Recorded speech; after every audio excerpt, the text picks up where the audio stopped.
Eu não sei se vocês sabem, mas tanto a Renata e o esposo estão com Covid. Certamente vocês devem estar sabendo, né? Aqui na secretaria. E na biblioteca, a Daniele também, o marido dela está. Então, ela está fazendo exame também. Eu acho que também ela está confirmada. Acho que a Renata que não está. Mas, de uma forma ou de outra, o esposo da Renata foi hospitalizado essa madrugada, essa noite. Então, é uma preocupação. E é aquilo que eu tenho dito para vocês, né? A Covid é altamente contagioso. Então, mesmo a gente tentando evitar, a gente pode se contaminar, né? Daí a preocupação dobrada de não de evitarmos mesmo qualquer tipo de contaminação, seguindo o protocolo assim à risca, saindo o mínimo possível, mínimo possível da casa, né? Só para fazer as compras. Vocês, a atividade de vocês é tudo online mesmo, né? Mas tem coisas que não dá para fazer online, né? As compras têm que ser feitas, essas coisas. Mas é evitar ao máximo para que realmente não haja contaminação. Acho que eu já falei para vocês que teve um amigo meu lá de Curitiba que faleceu, e a esposa deu insuficiência renal, pode ser que ela também. Estamos orando aí, a capelã que foi cuidar dela lá deu palavra de despedida. Depois a gente ficou sabendo pelo grupo que ela estava melhorando, a Silvana, esposa do Marcos, que faleceu, Marcos J. Missionários antigos, os dois. E ela está no hospital e está com insuficiência renal. Teve que abrir o pulmão para tirar sangue, aquelas coisas que eles fazem. Então, a situação dela está bem assim, bem frágil. E a preocupação é que só tem os dois meninos, né? São um filho e uma filha, me parece. Então é complicado essas questões, né? Então tá orando e tá realmente cuidando de nós mesmos. Essa contagiante de Manaus, que agora é a nossa contagiante brasileira, né? Tem a designação lá, P1, alguma coisa assim, não sei. O nome da variante. Ela é muito contagiosa. Então, nada de festa funk, de baile à noite, né? Evitem, porque é muito O perigoso. Nicolas, vai ficar difícil para ele. Né? Não, já faz Evite. eu tô tentando parar com o funk já, mas aqui no bairro tá difícil, viu? Olá. Porque então, assim, aqui tá tendo toque de recolher às 8, aqui na cidade de Itajubá. Sim. Só que os polícia, os guardinhas ficam só no centro, eles não vêm pros morros. Aí aqui tá normal, os bailes tá rodando, tá... Não funciona nada. Então, a gente não pode cuidar do outro, né? A gente tem que cuidar de nós e espero que da melhor forma as pessoas possam se comportar. Mas o contágio está muito perigoso exatamente por isso. Muita gente não guarda as regras, né? E aí acaba se contaminando, muito sério. Mas é um motivo aí, uma pauta importante para a gente estar lembrando, para estar intercedendo, né? Está intercedendo pela Renata, pelo esposo que está hospitalizado, e pela Dani, pelo esposo também da biblioteca, que está com problema também, com Covid também. Acho que deu positivo para ela e para ele. E cuidar de nós para, o máximo possível, não nos contaminarmos, que a gente não sabe quais podem ser as consequências. Bom, esse é um motivo de oração que eu já comecei apresentando, né? Se vocês têm algum motivo a mais também, aí depois de um momento de compartilhar, que os irmãos queiram compartilhar, eu vou pedir para, deixa eu ver aqui, para o David Andrade orar. Tem o Raul também. Raul também, né, Raul? Está preocupado com a mãe, né? Isso, reverendo, ela continua hospitalizada, né? Agora apareceu algumas coisinhas lá e os médicos cogitaram até possivelmente ser uma leucemia. Então, continua fazendo uma bateria de exames, né? Esse final de semana ela fez um exame ginecológico, uma colonoscopia, deu uma alteração na colonoscopia e uma anemia também foi apresentada, né? A trombose, ela só veio uma decorrência de tudo isso. Certo. Mas não tem previsão de alta, né? E a minha preocupação agora é que ela está num hospital que é centro da Covid aqui em Taubaté, né? São alas diferentes, mas a minha preocupação é que nessa situação dela tão debilitada, é que ela pega a Covid, né? A gente fica preocupado mesmo, tá orando mesmo. Porque por mais que faça-se a isolamento, o Covid é muito contagiosa, né? Muito preocupante. Orando, sim. Mais algum motivo, queridos? Se não, o David vai orar, então. Oi, Brenda. Pode falar, Oi, Hudson. Hudson. Tá bom. O meu motivo é de agradecimento a Deus. As minhas duas avós, elas foram vacinadas, então queria estar agradecendo aí, colocando em oração também. Não, na minha família ninguém pegou Covid, então ninguém ficou internado e ter as minhas avós vacinadas foi uma bênção muito grande. Amém. Graças a Deus. Reverendo, eu queria, na verdade, também, igual o Hudson, agradecer, né, a Deus. Também pedir cuidado, porque, igual eu pedi oração aqui, acho umas 2 semanas atrás, pelo meu pai, sem sair no hospital todos os dias, conta de uma infecção que ele teve, tomando antibiótico já fazem 50 dias. Nesse domingo agora vai acabar, né? E aí, se Deus quiser, a gente vai tomar aí medicação via oral e ele vai ficar em casa aqui pelo menos por um tempo, tomando aqui em casa mesmo. Então, agradecer aí pelas orações. Ao invés de pedir oração para que essa semana ainda, né? Mas também agradecer aí pelo motivo de muita gratidão a Deus, por esse cuidado até aqui, por ele ter tido com a minha família. Então, agradecer a Deus aí por tudo isso. E pela melhora do meu pai também, que graças a Deus tem melhorado a cada dia. Amém, querido. Amém. Deus abençoe. Eu queria pedir oração para os irmãos por um amigo meu que eu estudei no outro seminário, um seminário aqui de Cianorte, né? E quando eu estava no 3º ano, ele estava no 1º, e a gente ficou muito amigo, bem próximo, sempre visitava o quarto dele, orávamos juntos e tudo mais. O nome dele era Lucas. Infelizmente, ele morreu pela Covid, então ficou a esposa, né? 3 anos de casamento só, tem a esposa, uma menininha de 2 anos, então fica toda uma família, e uma igreja também, porque ele já era pastor ali em Ponta Grossa, né? Então, que os irmãos estejam orando para que Deus, de certa maneira, console, né, essa dor terrível. E também ali na cidade de Grandes Rios, cidade dos meus pais, né? Eu não estou por lá, estou aqui em Cianorte. Também está tendo, sei lá, uma anomalia desse vírus aí muito violenta também. E morreram várias pessoas ali numa cidade pequena, né? Grandes Rios tem em torno de 5.000 habitantes. Então, que Deus esteja guardando os meus familiares, que a maioria é tudo de lá, né? Meu pai, minha mãe, minha irmã, meus sobrinhos. Deus esteja guardando eles, livrando de todo mal e consolando aqueles que perderam entes queridos também. Amém. Amém, queridos. Então, o nosso irmão estará orando. Amém, meus irmãos. Vamos orar, então. Papai querido, Deus de misericórdia, nós te louvamos, nós te bendizemos, porque o Senhor é bom, Pai. O Senhor é bom, a tua misericórdia, a tua fidelidade duram para sempre, Pai. E nós cremos que essas promessas e essas bênçãos nos alcançam ainda nesses dias tão terríveis, Pai, que são esses que estamos vivendo. Senhor, tantos pedidos a serem colocados, tantas pessoas, Senhor, que nós clamamos por proteção, clamamos por ajuda, clamamos por cura, Pai. Mas nós pedimos também, Senhor, por todos aqueles que estão junto a essas pessoas, também todos os nossos irmãos do seminário, seus parentes. Senhor, todos nós temos sido atacados, se não pelo vírus, por outros vírus, Pai. O vírus do medo, o vírus da preocupação, o vírus da angústia. Senhor, nós pedimos cura, Pai. No teu santo nome nós pedimos cura para todos esses vírus. Pedimos cura para todas essas doenças de corpo, doenças de alma, doenças do coração, Pai. Nós pedimos cura porque sabemos que o Senhor é o médico dos médicos e cremos que só em Ti existe a solução, Pai. Nós cremos que tudo acontece debaixo da Tua mão e queremos pedir, Senhor, descanso.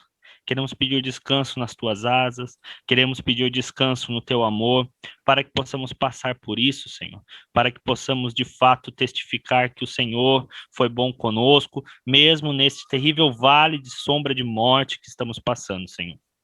Tem misericórdia de nós, Pai. Tem misericórdia das nossas famílias. Tem misericórdia, Senhor, de todas as áreas da nossa vida, Pai. Tem misericórdia das nossas finanças. Tem misericórdia daqueles seminaristas, pastores e igrejas que estão sofrendo, Senhor, as consequências dessa calamidade que tem nos assolado, Pai. Tem misericórdia também, Senhor, do nosso emocional, como já foi dito. Tem misericórdia do nosso espiritual, Senhor, onde estamos impossibilitados de nos reunir em comunhão real com os nossos irmãos, Pai, mas nós sabemos que o Senhor está conosco, tem misericórdia e nos ajude a passar por este exílio, Senhor, que a tua igreja tem vivido. Senhor, tem misericórdia também de todos os nossos negócios, aqueles que trabalham, aqueles que se dedicam inteiramente ao seminário, que o Senhor possa, com poder e misericórdia, sustentar a cada um de nós, pois nós sabemos que o Senhor é poderoso, Pai, e nós clamamos dia após dia, Maranata, Pai, Maranata. Venha, Senhor, volte para o teu povo, volte, Senhor, e resolva todos os problemas de uma vez por todas. Esse é o nosso maior pedido. Tem misericórdia da nossa vida, em nome do teu Filho Jesus, que morreu por nós, Pai. É no nome dele também que nós te agradecemos. Amém. Bem, queridos. Bom, nós hoje tem uma apresentação em vídeo do John Knox, que é o Erasmo e o Felipe, que estarão apresentando, né, no vídeo. Então, deve estar lá no YouTube, se não tiver, até o final do dia eles devem depositar. E a já está lá, professor. Poxa vida, gente eficiente é outra coisa, né? Opa! E a semana passada foi o Thomas Cranmer. O que esses dois personagens têm a ver com a nossa aula hoje? Reforma na Inglaterra. Opa! Reforma na Inglaterra. E vocês leram o texto? Dois não, né? Um texto só, o capítulo 7 do Justo Gonzalez. Alguém queria comentar alguma coisa que chamou atenção no texto? Eu gostaria de... Pode ir antes. Ô, Misael, eu posso prosseguir aqui? Vamos lá. Eu vou ser breve, aí você já fala já. Bom, então, professor, essa leitura é uma leitura que me chama muita atenção, a reforma como ocorreu na Inglaterra, porque e o Gonzalez também endossa algo que eu já tinha visto em outras literaturas, que é que o contexto da reforma na Inglaterra, que não foi assim, tão violento como os seus antecessores em outras partes da Europa, mas também foi diferente no aspecto político, né? Ela teve muita influência política da liderança, né? Com Eduardo, e entre as outras mudanças que vão acontecendo no decorrer no desenrolar da reforma na Inglaterra, foi essa terceira via que o anglicanismo acabou se tornando, né? Os ingleses, eles são historicamente meio céticos quanto às mudanças, né? Então, essa questão de não fechar com o catolicismo e também não abraçar tudo que o protestantismo, ou melhor, a ala reformada do protestantismo sugere, o anglicanismo, apesar de ter nascido de algo extremamente político com o rei no segundo casamento, os seus desdobramentos eles foram mais silenciosos um pouco do que nas outras partes da Europa. E o que chama atenção é que aquilo repercute até hoje, obviamente, né? Você vê que os ingleses eles têm essa particularidade de ser um pouco prudentes e ficar abraçando a tudo aquilo que chega até eles. E é muito legal porque você percebe que foi uma questão levada até o parlamento da Inglaterra, né? É uma questão que, apesar de ter algumas pessoas mortas aí no decorrer disso aí, foi uma questão resolvida mais socialmente do que nas outras regiões. É isso aí. Sempre tem gente morta no meio do caminho, né? Não tem jeito, né? O ser humano, quando faz revoluções, sempre aparece uma sanguinária, mata um pouco, aparece um rei Henrique VIII, mata um pouco. Depois a Elizabeth vem e para acertar ela mata um pouco também, né? É complicado, mas é isso aí. Legal, Misael. O que você ia dizer, Misael? Ah, não, o Anderson já falou tudo, mas Já vida, hein? Só ia falar da questão das brigas de poder mesmo e como que mudava tanto a visão, né? Por exemplo, de Henrique para Eduardo, de Eduardo para Maria, de Maria para Elizabeth. Como que esse povo sofreu nesse período com as mudanças de governo, assim? Isso foi bem notado ali, eu achei interessante. Eu não sabia que tinha sido mudanças tão bruscas em pouco tempo, assim, né? De maneira tão brusca em pouco tempo. Só isso mesmo. Professor, Pois não, Hudson. e também a gente pode perceber, né, o quão a igreja foi usada, né, para fins políticos. Isso também vai entrar naquilo que o Anderson nos comentaram aí, mas ficou bastante nítido, né, como que a igreja era utilizada para isso, né, com casamentos arranjados, enfim, com brigas entre os católicos e os protestantes, enfim, esse talvez seja o maior destaque em toda a leitura que foi feita, e acho que não tem nada muito acrescentado aquilo que foi dito, né? Legal. Desculpa, professor, mas você vê que o Gonzales ele nega um pouco, ele omite, é a questão da ala mais radical da reforma na Inglaterra, que foram os puritanos, né? E lógico que em alguma altura ali do texto ele diz, eu vou tratar disso mais para frente, mas ele, pelo menos nesse capítulo, ele parece até meio desdenhoso, assim, com os puritanos ali no texto. Então, eu acredito que ele poderia ter trabalhado melhor, por mais que os puritanos não estão... É anacrônico falar que eles estão no início da reforma inglesa, mas eu acho que falta um pouco mais de cuidado em tratar deles aí nesse processo da igreja anglicana, né, e como presbiterianismo lá do Knox. Professor, pois não, Zé Carlos. O que eu pude observar aí nessa leitura é que havia na Inglaterra três partidos com interesses distintos, né? Havia os católicos que manter o status quo, né? Alguns reformadores tentando implantar a reforma que havia acontecido em outros países, e a postura pessoal e política do governante, começando com Henrique VIII, né? Aí depois Eduardo assume o reinado, tutoriado pelos protestantes, que lançaram uma base ali para a reforma protestante, né?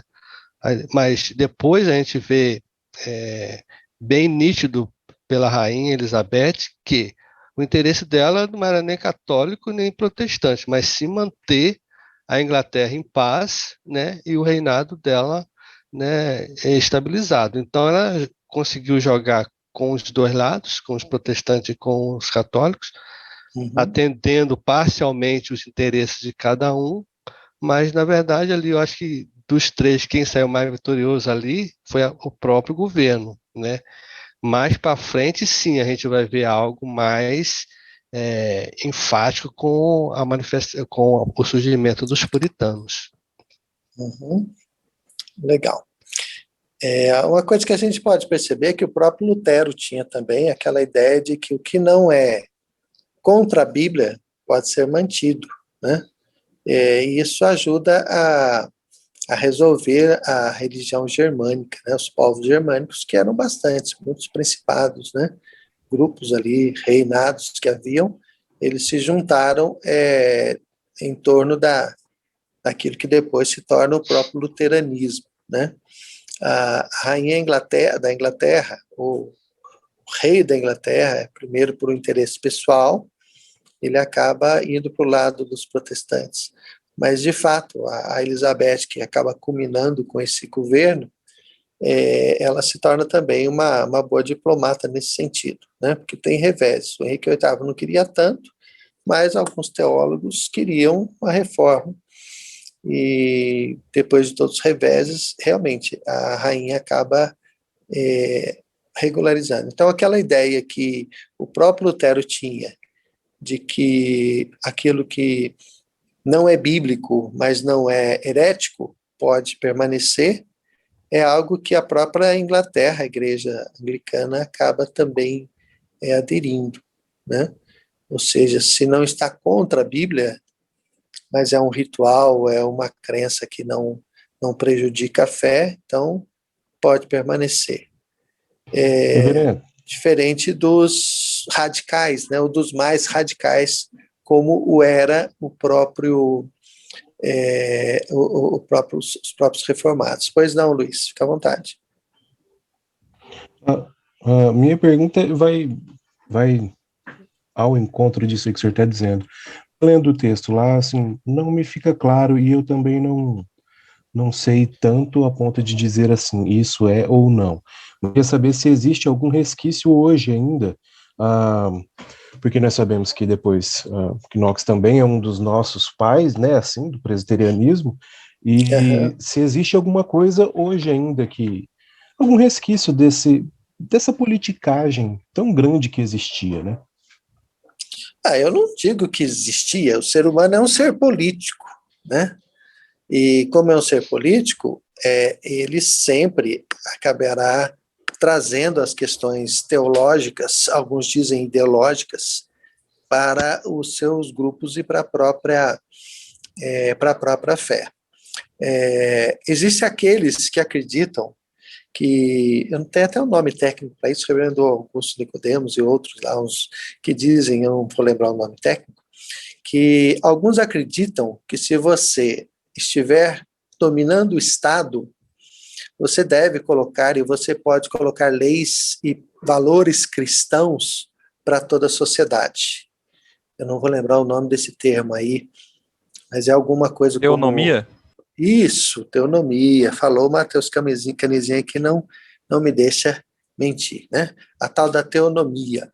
É aquela ideia de que se você estiver no poder, você pode, através do poder, fazer com que o Estado se torne um Estado com valores cristãos.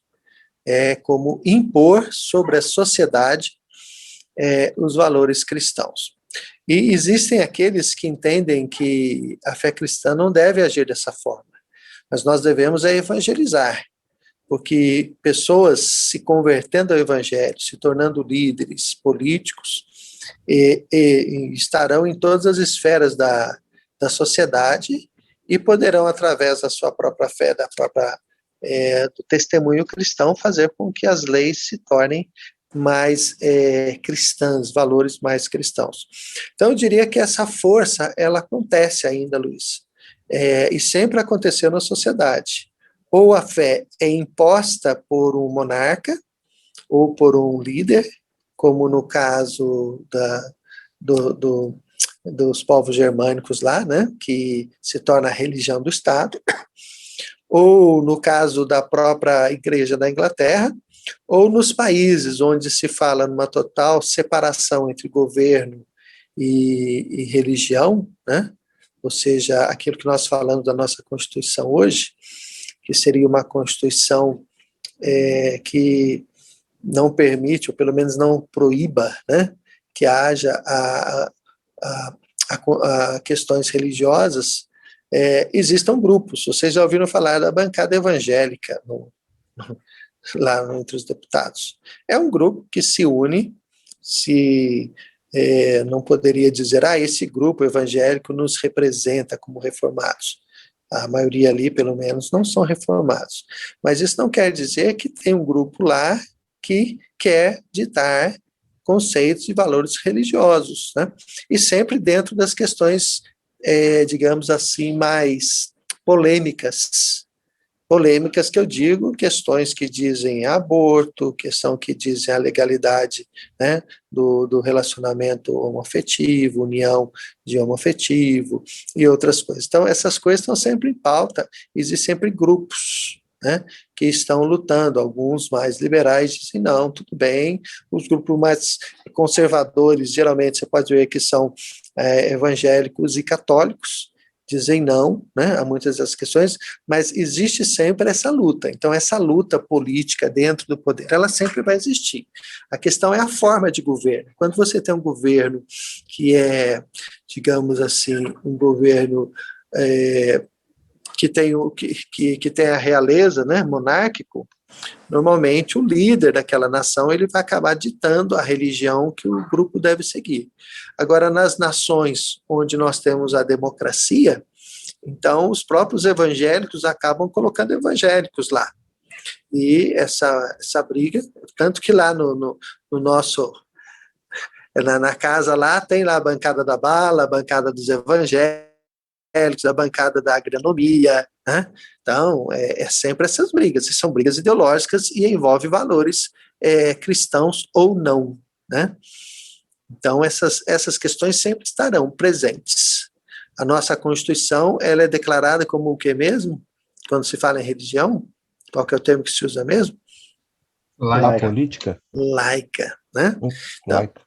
Isso, né? Então, laica quer dizer o quê? É que a nossa nação, ela não adota, por constitucionalidade, uma religião oficial. Já foi, Brasil Império, se vocês já estudaram isso certamente, já foi, a religião oficial era o catolicismo romano, porque fomos colonizados por Portugal. Então, na Constituição já foi o catolicismo.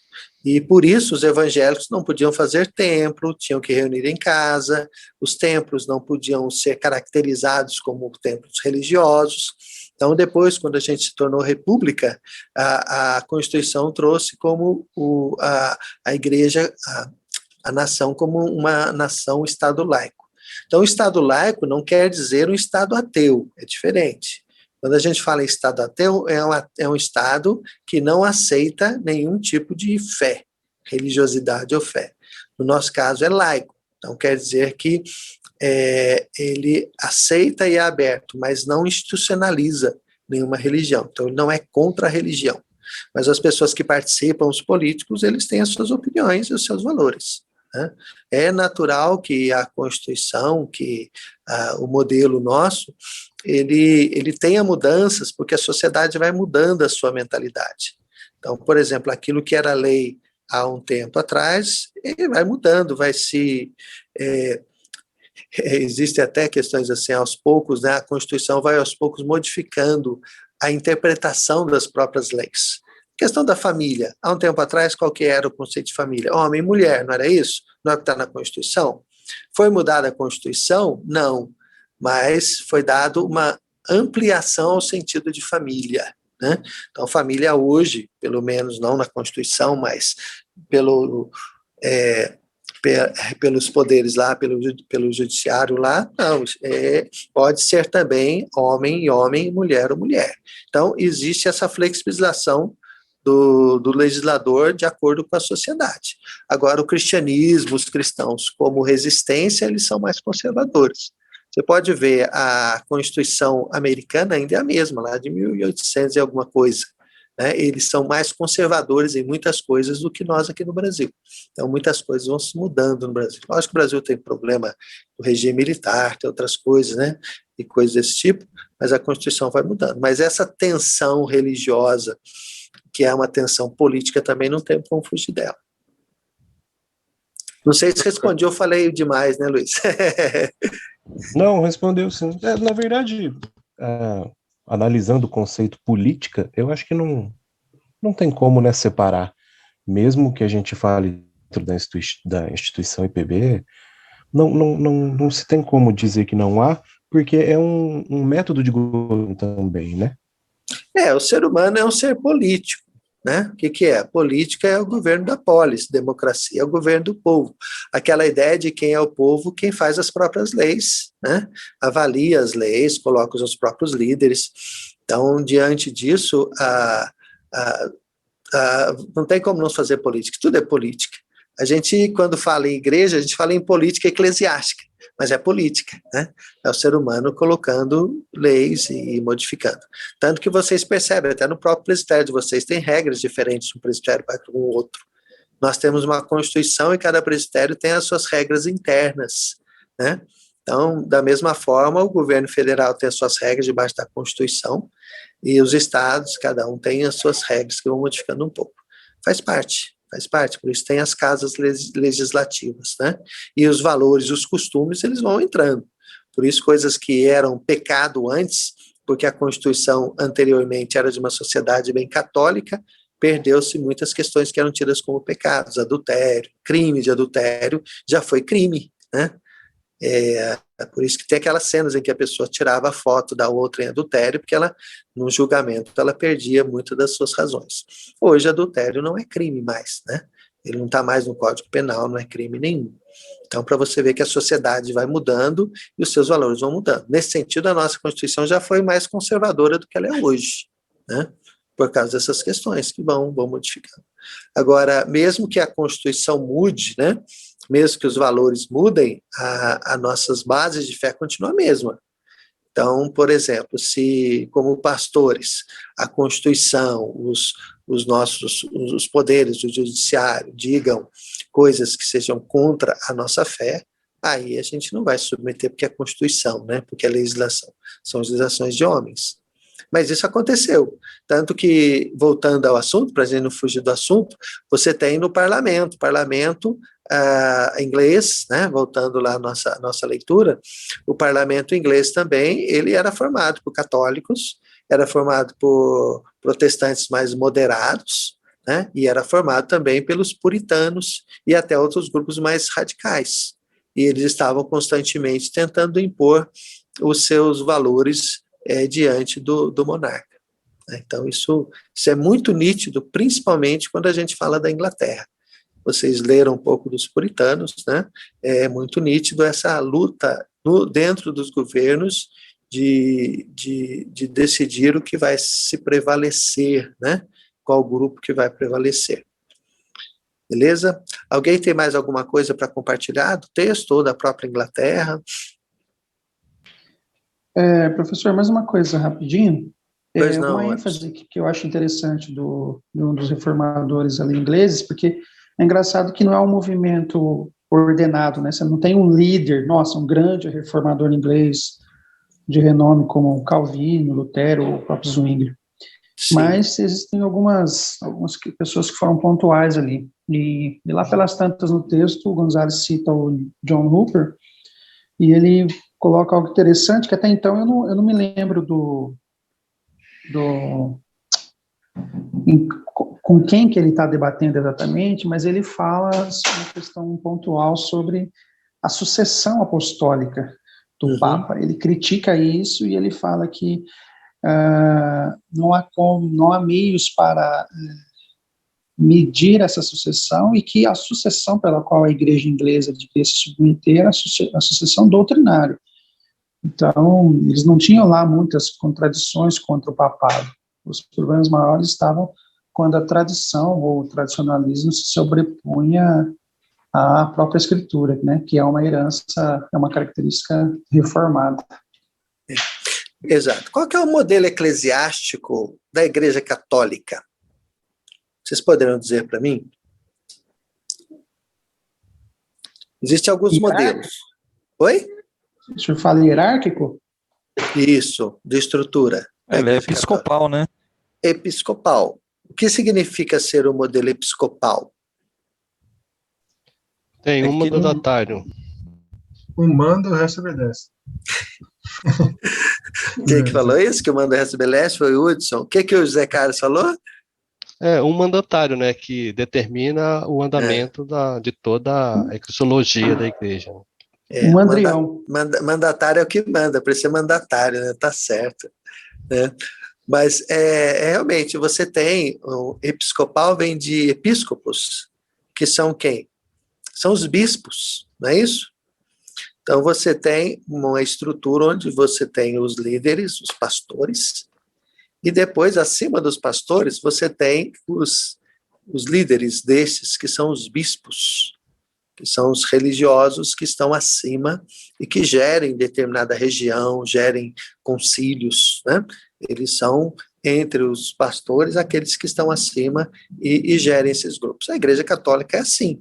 Tanto que quando você tem a eleição de um novo Papa, né, aquela história lá de que eles se reúnem no conclave e ficam tanto tempo lá até sair uma fumacinha, vocês já ouviram falar disso, né? Que é resultado quando é eleito um novo Papa. São os bispos, né, os altos escalões da Igreja Católica se reúnem para eleger quem será o novo sucessor de Pedro, né, o novo bispo maior, que é o Papa. Então é episcopal. Qual é o modelo da Igreja Anglicana?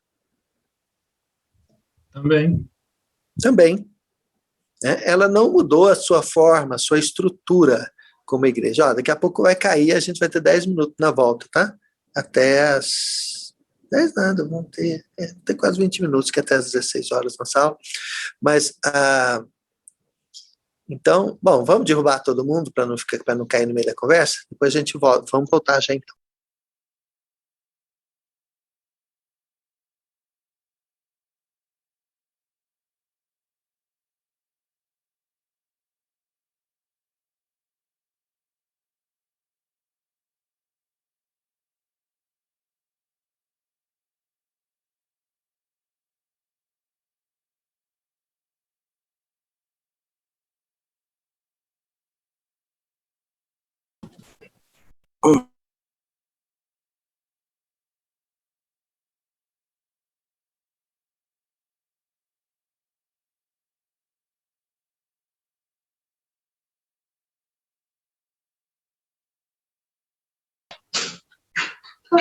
Pega o violão aí, ô Misa.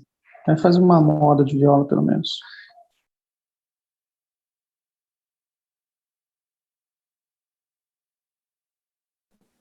Quero ouvir os seus adendos, hein? Pô, podia continuar a aula aí, né?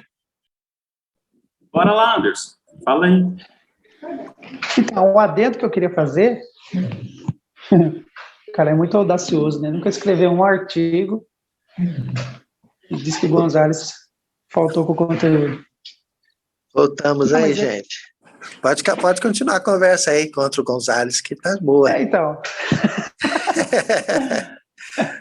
É que o pessoal está dizendo que já acrescentou um apêndice meu lá no livro dele no final da página. Tá certo. Mas o Gonzalez, como todo escritor, tem seus limites, né? Também porque ele até disse, acho que se for o assunto que vocês estavam dizendo, ele disse que vai trazer esse assunto à frente, né? Então, às vezes tem coisas que você está escrevendo, naquele momento não é exatamente o melhor momento para trazer o assunto, por causa de ordem, da forma como a pessoa está pensando, né? E aí, então, ela escreve. Quando você estiver escrevendo a sua monografia, seu texto, e você quiser um assunto que não está dentro do assunto de imediato, você joga para o rodapé, tá? Você joga para o rodapé lá embaixo, você escreve acerca daquele assunto, sem matar a tua conversa no meio.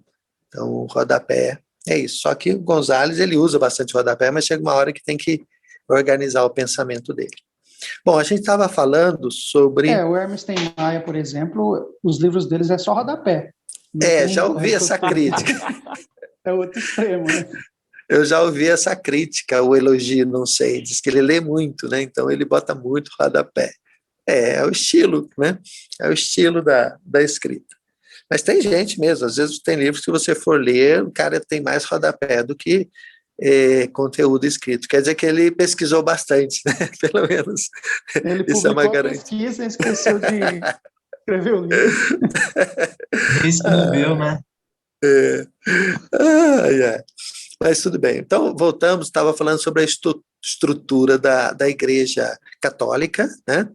A estrutura da Igreja Anglicana, e tem um movimento depois, até alguém vai apresentar um personagem que é o Charles Wesley, que tem-se depois o nascimento da Igreja Metodista, né? Não sei quem que vai apresentar aqui, que vai apresentar no vídeo para vocês sobre o Wesley.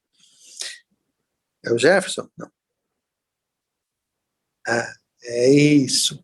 Você vai perceber que o John Wesley nasce uma igreja após ele, que é a Igreja Metodista, chamado Metodista porque é um movimento muito metódico. Parece que tem todo o modelo inglês aí, vocês falaram, né, de ser metódico. A Igreja Metodista é uma outra igreja, depois que nasce nesse mesmo formato de igreja episcopal, né? Ela tem esse modelo que segue o modelo inglês aí. Provavelmente seja por causa da própria igreja onde ela nasce, tem uma estrutura episcopal. Agora é diferente do nosso modelo reformado, né? Que nosso modelo reformado não é episcopal. Nosso modelo reformado, ele é o que mesmo? Vocês sabem aí na ponta da língua? Presbiteriano, conciliar. Conciliar. O que significa conciliar? Conciliar é que não tem um líder máximo, né? Nem um líder máximo que é eleito como um bispo, digamos assim. O metodismo é episcopal, então tem a figura do bispo. A anglicana tem os seus bispos, a igreja católica tem os seus bispos. No nosso modelo, que é conciliar, ele não tem a figura do bispo, né? Embora muitos brinquem que falam que o Roberto brasileiro é o bispo, né? Mas é brincadeira. Mas a nossa estrutura, ela é uma estrutura conciliar que pensa em um modelo que tem rodízio, né?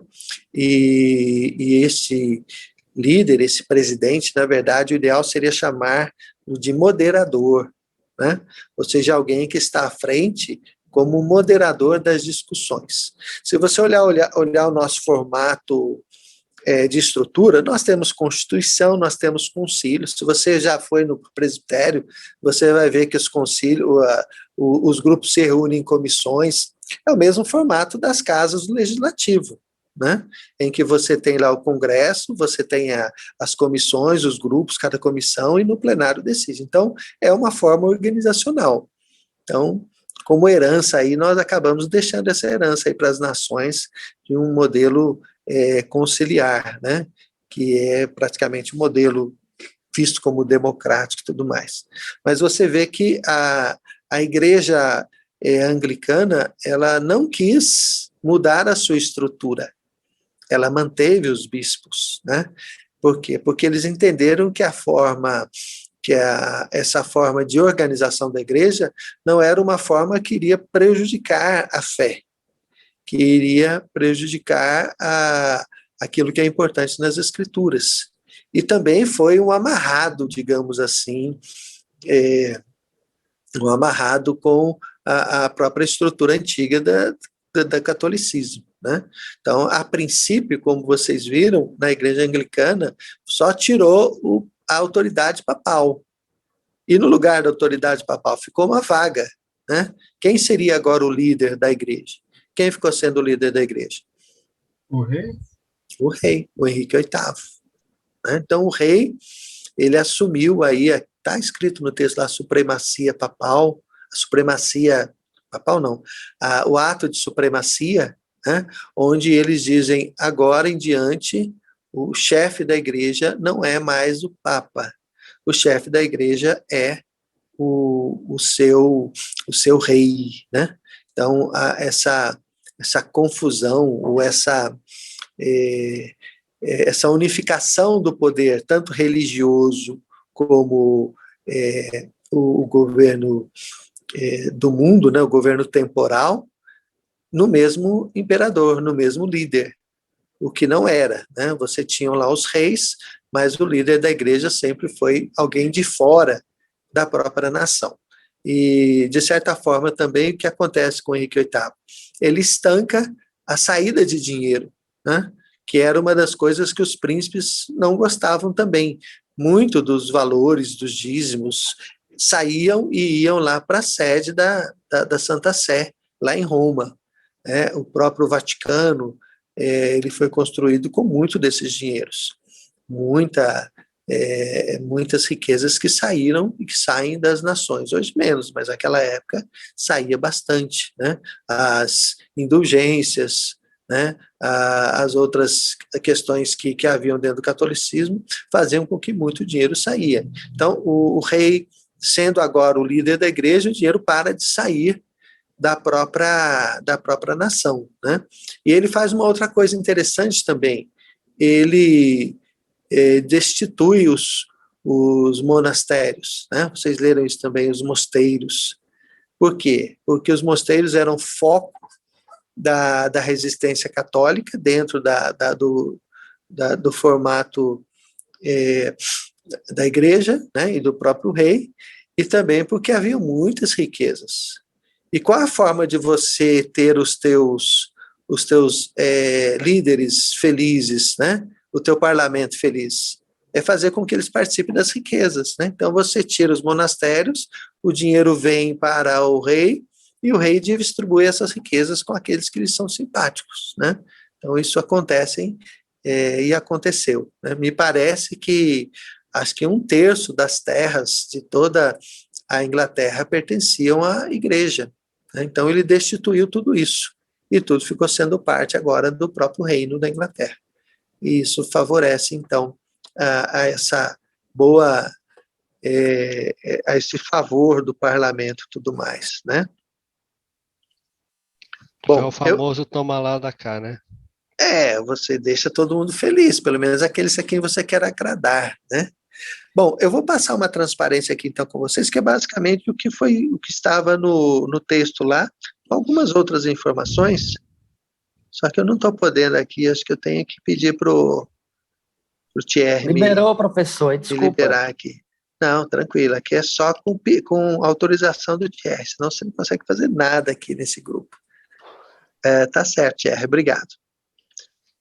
Bom, eu vou passar aqui só para a gente, na verdade, relembrar o que vocês já viram, né? Como eu disse, trazer alguma coisa maior aqui, ou alguma nova informação. Mas eu estava olhando lá, falei, isso aqui está praticamente em muito o que está no texto do Justo Gonzalez. Bom, a gente mencionou, então, que a reforma protestante, né, ela acontece em 4 grandes pilares, né, lá nos idos do século XVI. Então, a reforma luterana, de Lutero, a reformada, que começa com Zwinglio e é encorpada com o próprio Calvino, a anabatista, que era dos radicais, né, e que levaram pancadas de todo lado, e depois esses grupos acabam crescendo com o Menno Simon, né, a igreja menonita, que acaba criando isso, e a igreja anglicana, né? E a igreja anglicana, como já disse, ela começa com o reinado de Henrique VIII, e ela só se consolida mesmo com o reino de Elizabeth, né? A história da reforma da Inglaterra é dominada por eventos políticos e diversas atitudes dos monarcas. Os líderes do conflito inglês não foram os próprios reformadores, isso a gente já falou, né? Lembrando que muito daquilo que acontece na história da igreja anglicana, naquele vasto império, fora do continente, você sabe que a Inglaterra está fora do continente, né? Começa com a própria influência do John Wycliffe. Eu não sei se alguém no semestre passado apresentou o John Wycliffe, mas o John Wycliffe é um grande pré-reformador, né?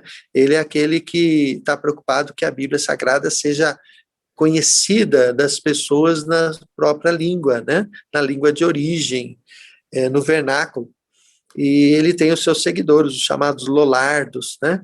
Que eram aqueles como que itinerantes que saem pregando o evangelho para as pessoas que estão próximas. Então, John Wycliffe, ele já deixa grande parte da herança dele, da pregação do evangelho, das críticas ao papado também, né? Ele critica bastante o papado, a gente viu isso. Depois dele foi o John Huss, né?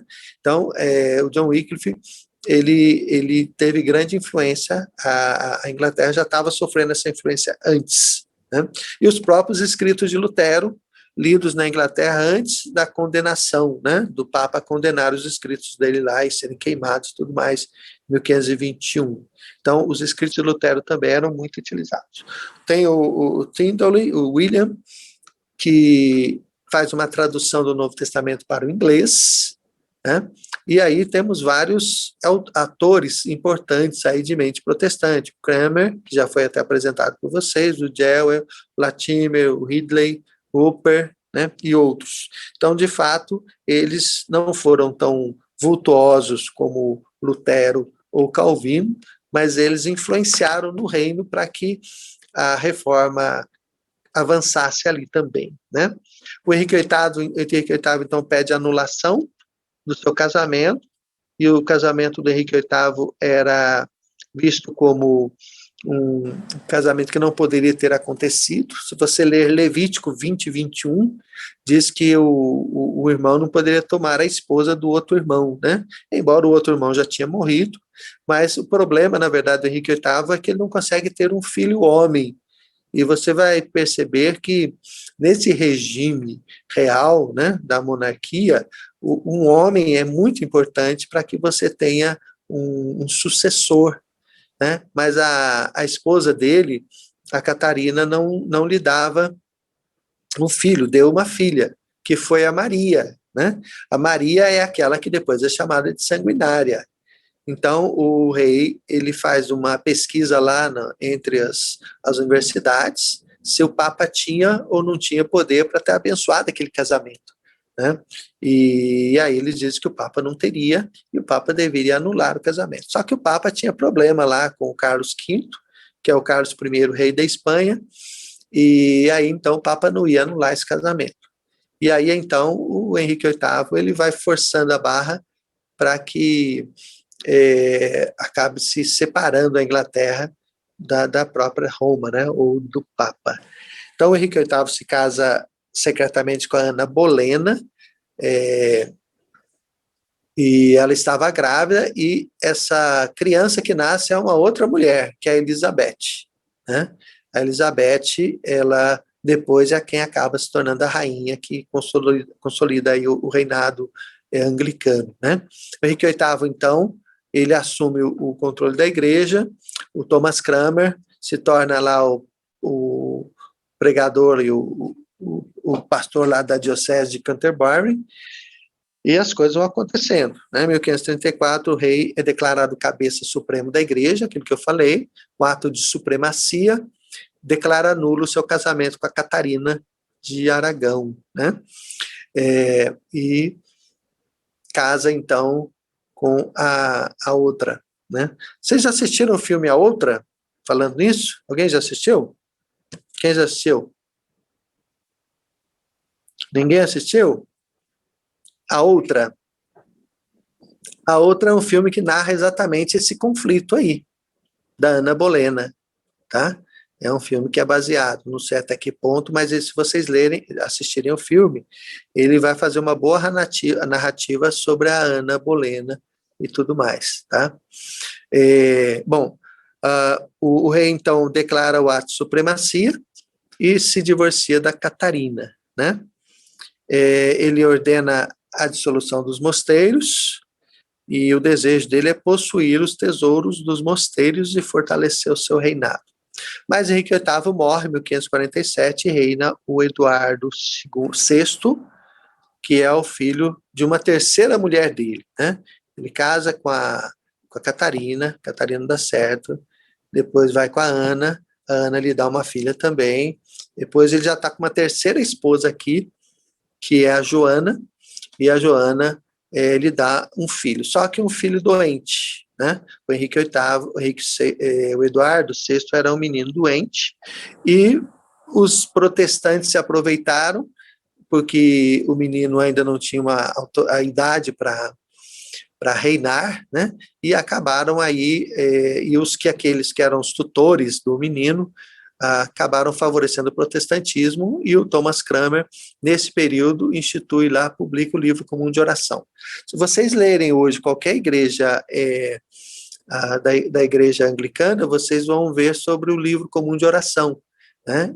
A última edição dele, que tem todas as ideias do Cranmer, ele é um livro protestante. Então, é uma forma de unificar a teologia, né?